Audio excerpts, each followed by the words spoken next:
As such, constitutional amendments must strengthen rather than weaken the safeguards public confidence in institutions. And indeed, Mr. Speaker, as I wrap up my introduction, allow me to quote the words from my SRC leader then. Pride always asks, is it popular? Greed always asks, is it beneficial? Fear always asks, is it safe? But, Honorable Speaker, the conscience always asks, is it right? As I proceed with my presentation, I'll be led by my conscience. Mr. Speaker said, as I listened with intent to Honorable Ziambi, who by the way is also from my province, I listened as he said the words that rang the same bell, and indeed the same bell as the jingles that we have been subjected to in the last 90 days. Mr. Speaker said, I will not take all the angles, but the majority of my presentation, I will talk to the notion that there is need for projects to be completed. And for projects to be completed, there is need for us to extend the term limit. Mr. Speaker said, I listened also carefully as the first presenter, Honorable Matema, came with a very sophisticated word of describing CAP 3 as a vector. As he described it as a vector, he said it's a quantity that is two things, direction and magnitude. Order, honorable members, order. Take your seat when I say order. Can Honorable Mnangagwa please be heard in silence? Order. You may continue. When Honorable Matema presented, he gave me indeed my eureka moment. I heard him speak of CAP 3 being akin to a vector.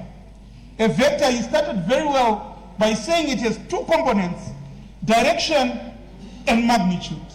And indeed, this passes the test of science and engineering. Indeed, vectors have direction and they have magnitude. But as he proceeded, he then made a not so scientific postulation, Mr. Speaker said, saying what matters is the direction. The magnitude does not matter. Mr. Speaker said, as I present, I'm presenting it that the direction he speaks to is already specified in our Constitution.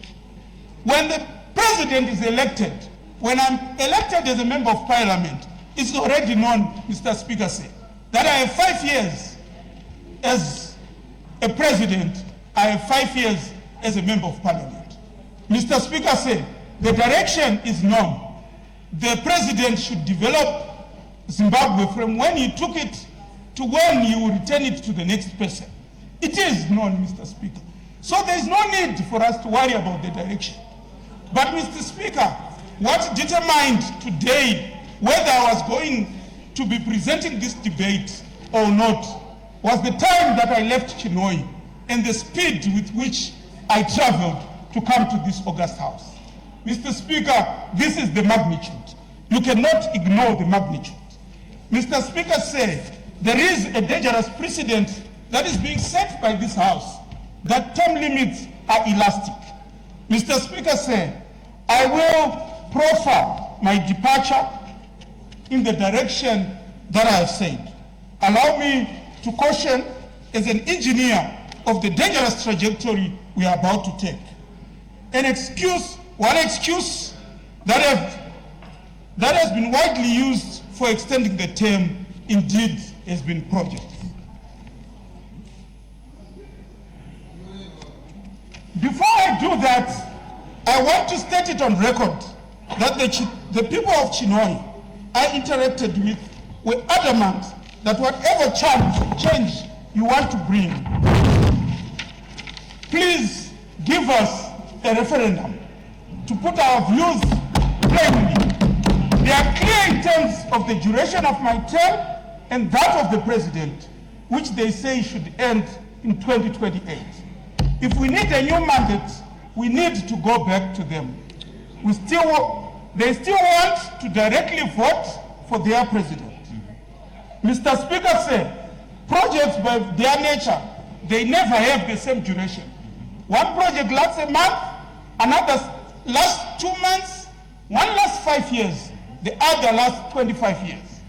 Mr. Speaker said, without a baseline of the common developmental project's length, there is no need to put an extension that has no correlation to the projects that we should achieve. Mr. Speaker said, yes, for any project, indeed, the politicians, particularly the term of office, sets the clock for the project implementation. As to what gets built and how fast it gets built, the mere thought that the term is elastic will make us drag and allow time to be lost. Allow me to debunk this logic by following 10 key points before proffering the solution. Mr. Speaker said, as we progress as a country, we need to have developmental planning that is generational and not tied to one's political term of office. This proposition will further entrench what Zimbabwe has experienced over the years, where projects are prioritized for potentially to lure voters instead of their potential to change lives. Mr. Speaker, as I go to the second point, offices in charge of executing projects and not personalities should be encouraged. We should be at peace with coming to complete projects that were started by others and planning projects to be completed by others. There is nothing bad about it, Mr. Speaker said. This is how nations progress. Mr. Speaker said, as I transition to my third point, real nation building is not achieved in one term. And trying to achieve that in one term will simply keep Zimbabwe being fodder for respective politicians. Mr. Speaker said, half of the projects I planned for when I was working for ZESA from 2006 to 2008, to date they have not been implemented. If there was a politician who insisted to remain the Minister of Energy, you would still be there today on the premise that the project has not been implemented. The third point is there is no one with monopoly to a new great Zimbabwe. Yes. Change of character will not change the script. If our project execution matrix is right, whoever takes office will simply fit in and deliver. Mr. Speaker said, I had an experience 10 or so years back when I was doing projects in Zambia. I was pleasantly surprised as I went into Zambia. I saw the roads, I saw the malls, I saw the marvelous work they were doing. And I asked, what did Zambia do right? The project manager I was working with, Mr. Speaker said, was very crude and said, we stopped the nonsense of keeping a president who's not performing. The project manager was emphatic, Mr. Speaker said, to say even if the president who comes in has all his weaknesses, you bring one good strength. And if you have 6 presidents with different unique strengths, we have 6 different areas. Case in point, in Zimbabwe, Mr. Speaker said, when the former president, Robert Mugabe, was here, he took us to school. Zimbabwe is known for its schooling. Zimbabwe is known for its educational indexes. Mr. Speaker said, we should not be encouraging people staying beyond what is necessary in office if we want Zimbabwe. Mr. Speaker said, my fourth point, project planning and project management is a role of technocrats within municipal ministries and not politicians. It's those get permanent employment and not us politicians. Ours is merely to do groundbreaking and to cut the ribbon when the project is finished. The fifth point, Mr. Speaker said, ordinarily projects that in Zimbabwe we burden our head of state with groundbreaking and commissioning. Elsewhere in the world, for example in South Africa where I spent some bit of time, these are projects that are commissioned by councillors and mayors. Mr. Speaker said, I'm not sure if we have any project that is worthy forcing a person who has already served 2 terms to stay on to cut the ribbon. Mr. Speaker said, if we are serious about progression, Mr. Speaker said, allow people to progress, and naturally the term would end as a deadline. Mr. Speaker said, if this logic stood, then President Banana or even Prime Minister Mugabe should still be in office, because the power plants that we are doing currently were planned during the Smith regime, and some of them were planned in the early 80s. Mr. Speaker, allow me to transition to my 7th point. He's thinking we elongate projects that ordinarily should have taken shorter to implement, as no 2 projects have the same duration. Number 8, the key reason for failure to complete projects is not elections. It is funding and allocation of projects to parties and people with no capacity to implement such projects. The Harare Bike Bridge Road has not been completed in 8 years. Mr. Speaker said, and adding 2 years will simply make it another 2 years to make it 10 years. And now, the ninth period, order, you've got 3 minutes remaining. The ninth point, Mr. Speaker, a longer time with the same leader who has bias with a certain area will result in stunted growth. Tinoperators and a quash, Mr. Speaker. A typical example is in Zimbabwe. Currently, Harare has built a trabablas. Now we're going to Mapuku for another trabablas when Chinoi needs water. Mr. Speaker said, bringing different characters brings different areas. Mr. Speaker, allow me to go to my solutions. I'll quickly go to the solutions without expanding. How do I propose we remedy this dilemma of continuity risk and the long-term project struggles?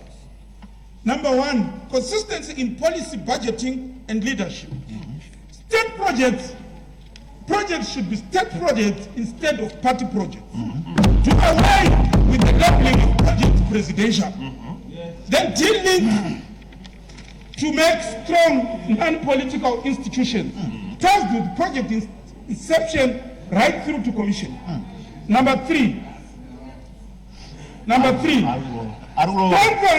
who was the chief then of Mashonaland Central, the biggest chief for that matter before the whites came, and was removed because of politics, and was restricted to her admission to become a headman. I insist that chiefs are a no-go area. And whoever does this, let us go to the mountains. The parliament we sit on today used to belong to the Shumba Simboti clan, which is where I belong to. If anyone doubts, let's go to the mountains by Mazor and see if we come back with the same resolution. I submit. Point of privilege, Mr. Speaker. Point of privilege. Order. I have a point of privilege. Yes, what's your point? My point of privilege, Mr. Speaker, is that this is quality debate. Something that we expect from honorable members. I humbly request, Mr. Speaker. Order, Honorable Magumere. Order. I humbly request for 2 minutes. Order. 2 minutes. Order. Honorable Member, order. Honorable Magumere. That is not in your space to comment that. That is my job as Speaker if I have to. So don't use up my powers here. Thank you.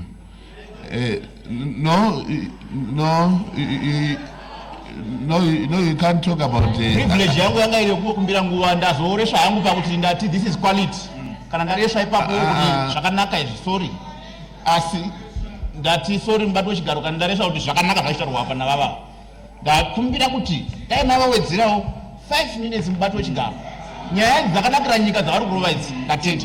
I objected. Who seconds? I second the speaker. Thank you. Any objections? I object.